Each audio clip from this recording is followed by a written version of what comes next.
Have you ever settled into your favorite armchair, maybe with a warm cup of tea, and felt a quiet pang in your chest?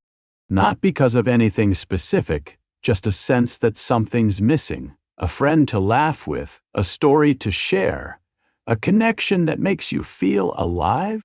If you're over 65, that feeling might visit more often than you'd like. Loneliness can slip into our lives as we age, especially when the world around us shifts.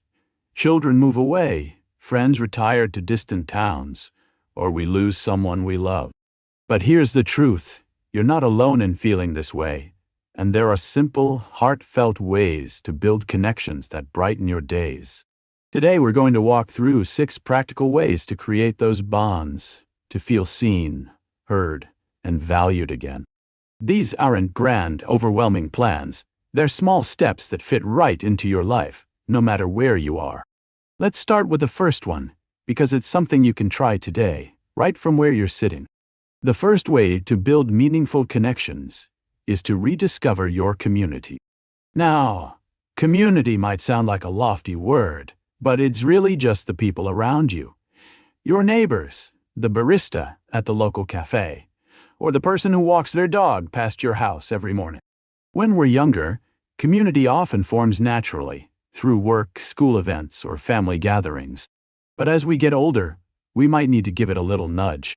Think about the places you already go, like the grocery store, the park, or the library. Next time you're there, try a small gesture. Smile at the cashier and ask how their day's going. Or, if you see the same person browsing the mystery novels each week, say, "I love a good whodunit. Any recommendations?" These tiny moments are like seeds. They don't seem like much at first, but they grow. I know a woman named Margaret, 72, who started chatting with a stranger at her local bakery every Wednesday over their shared love of blueberry scones. That small talk turned into monthly meetups to try new recipes together. It all began with a simple, "Those scones look good, don't they?" That's the magic of community. It starts with one conversation. If you're thinking, "I'm not great at starting conversations," don't worry. You don't have to be a social butterfly. The key is consistency. Pick one place, a park bench, a community center, or even your front porch, and make it your spot. When you show up regularly, people start to recognize you. Over time, those familiar faces become easier to talk to. If you're shy, try something structured, like a senior center event or a book club. These give you a reason to connect without the pressure of coming up with small talk. The goal isn't to make a lifelong friend in one day. It's to plant those seeds. Each smile, each hello, weaves you back into the fabric of your community. And trust me, those threads add up to something warm and lasting. Speaking of showing up, that brings us to our second way to build connections, joining a group with a shared purpose. This could be a gardening club, a knitting circle, a walking group, anything where people come together around something they enjoy. The beauty of these groups is that they give you something to do together, so the connection happens naturally. When I was 68, I joined a local history club because I've always loved old stories. At first, I just listened, soaking in tales of our town's past. But soon, I was swapping memories of my childhood street with others. Those conversations turned into friendships that still lift my spirits today. The trick is to pick something you're curious about, even if it's just a little. Love? Puzzles? Check out a bridge club. Enjoy music? See if there's a choir or a casual jam session nearby. You don't need to be an expert. Just show up with an open mind. These groups do more than just pass the time. They give you a sense of belonging, which is like medicine for the soul. Research shows that people over 65 who join group activities feel less lonely and even report better health. It's a win-win. You make friends and feel better. If you're not sure where to find a group, start with your local library or community board. They often have flyers for clubs and events. Or ask a neighbor if they know of anything. Sometimes, the best invitations come from a casual chat. If you're homebound or in a rural area, don't lose hope. There are online groups now too, like virtual book clubs or hobby forums. The point is to find a space where you can share a piece of yourself. That's where the real connections start to bloom. So we've talked about rediscovering your community and joining a group with a shared purpose. These steps are like laying the foundation for a house, steady, grounding, and full of possibility.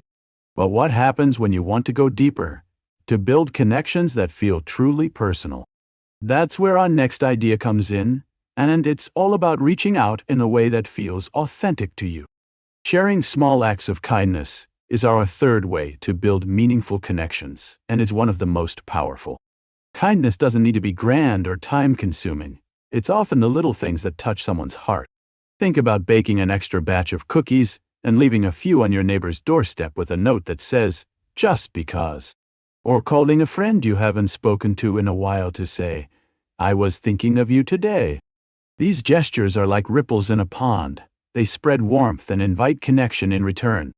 I know a man named Harold, 67, who started leaving handwritten thank you notes for his mail carrier. One day, she knocked on his door to say how much those notes brightened her week. Now they chat whenever she's on his route, and Harold says those moments make his days feel less empty. The beauty of kindness is that it works both ways. When you give a little, you often get something back: a smile, a conversation, or even a new friend. It's also low pressure. You don't need to plan a big event or commit to hours of socializing, just a moment of thoughtfulness. Try something small this week, like complimenting someone's garden or offering to help a neighbor with a quick task. If you're not sure who to reach out to, think about the people you already see regularly. The dog walker at the park, the librarian who helps you find books. Anyone you cross paths with often is a great starting point. Over time, these small acts build trust, and trust is the glue that holds any meaningful connection together. If you're feeling hesitant, maybe worried about being rejected or seeming out of place, that's okay. It's normal to feel a bit vulnerable, especially if you haven't socialized much lately. Start with something that feels comfortable. If face-to-face feels like too much, try writing a note or sending a text. Even a quick message to a family member saying, "I'd love to catch up soon," can open the door. The key is to keep it simple and genuine. People can sense when you're being real, and that's what draws them in. Plus, kindness has a way of lifting your own spirits too. It's like planting a flower. You get to enjoy the bloom as much as anyone else. This idea of reaching out leads us to our fourth way: reconnecting with old friends or family. Life has a way of pulling us apart as we age. Moves, busy schedules, or just the slow drift of time. But those old connections are often easier to revive than you might think. Start by thinking of someone you've lost touch with, a high school friend, a cousin, or even a former coworker. Then, take one small step to reach out. A phone call is wonderful because it feels personal, but a letter or email works too. Keep it light. "I was just remembering that time we went fishing together. How are you these days?" My friend Clara, 70, decided to call an old neighbor she hadn't spoken to in years. They ended up talking for an hour, laughing about old times. And now they meet for coffee every few weeks. That one call brought so much joy back into her life. Reconnecting doesn't mean picking up exactly where you left off. People change, and that's okay. The goal is to rediscover what you still share, whether it's a love of old movies or just a good laugh. If you're worried about what to say, focus on a shared memory. It's a natural way to ease into the conversation. And don't feel like you have to talk every day. Sometimes, a single catch-up can rekindle a bond that lasts. If you're estranged from family or have lost touch with most friends, don't lose heart. Focus on the people still in your orbit, like a distant relative or someone from a past hobby group. Even a faint connection can grow with a little care. We've now explored how acts of kindness and reconnecting with old friends can weave new threads into your life. These steps are about opening your heart, even just a little, to let others in. But what about when you want to meet new people entirely, to find fresh connections that excite you? That's where our next idea comes in, and it's all about stepping into spaces that light you up. Our fifth way to build meaningful connections is seeking out new people who share your passions. After 65, it's easy to think the time for new friends has passed, but that couldn't be further from the truth. There are people out there right now who'd love to meet someone like you. The key is to go where your interests already lie. Love painting? Look for an art class at a local community center. Crazy about history? See if there's a museum lecture series nearby. My friend Tom, 69, has always loved cars. He joined a classic car meetup last year, and now he's got a whole crew he meets for coffee after their Sunday drive. Those outings give him something to look forward to every week, and he's made friends who feel like family. The best part about chasing your passions is that the connections happen naturally. When you're doing something you love, you're more relaxed, more yourself.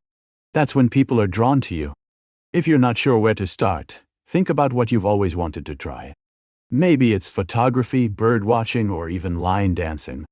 Check out local classes, workshops, or meetups. Many are free or low cost for seniors. If getting out is tough, the internet's a treasure trove. There are online communities for everything from genealogy to cooking. Join a forum, watch a few YouTube tutorials, and comment on what you learn. You'll start to recognize names, and soon you're part of the conversation. It's like dipping your toes in before jumping into the pool. Meeting new people can feel intimidating, especially if you're introverted or haven't done it in a while. Start small. Why? Show up to one event. Say hello to one person. You don't need to charm the whole room. Just be you. And here's a little secret. Everyone else is probably a bit nervous too. A simple "Hiya, is this your first time here?" can break the ice. Over time, those one-off chats turn into familiar faces, then friends. The goal isn't to collect a dozen new buddies. It's to find one or two people who make you feel understood. That's what fills the heart.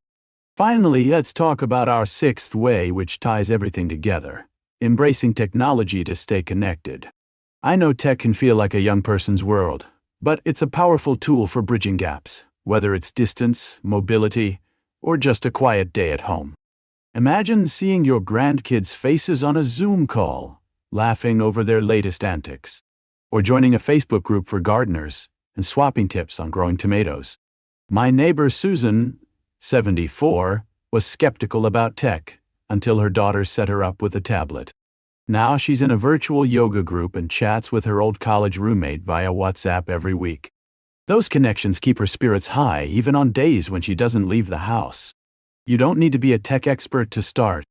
Ask a family member or friend to show you the basics: how to send a text, join a video call, or browse a social media group. Libraries often have free tech classes for seniors too. Start with one tool that feels manageable, like texting a photo to a friend. It's like learning to ride a bike. Wobbly at first, but soon is second nature. The payoff? You're not just staying in touch, you're building a network that keeps loneliness at bay. Tech isn't a replacement for in-person connection, but it's a lifeline when you need it most. So, let's take a moment to reflect. We've explored 6 ways to build meaningful connections after 65. Rediscovering your community, joining groups with purpose, sharing kindness, reconnecting with old friends, seeking new ones through your passions, and using technology to stay close. Each step is a small, doable way to weave people back into your life. You don't have to do them all at once. Just pick one that feels right and take it one day at a time. Those little efforts add up, turning quiet moments into ones filled with warmth and belonging. I'd love to hear from you in the comments. What's one way you found to connect with others? Or maybe there's a hobby you're thinking of trying. Share your thoughts below, because your story might inspire someone else. If this video resonated with you, please give it a thumbs up and hit that subscribe button for more ideas to live your best life at any age. You're not alone on this journey, and every step you take toward connection is a step toward joy. Here's to building bonds that make every day brighter. See you next time.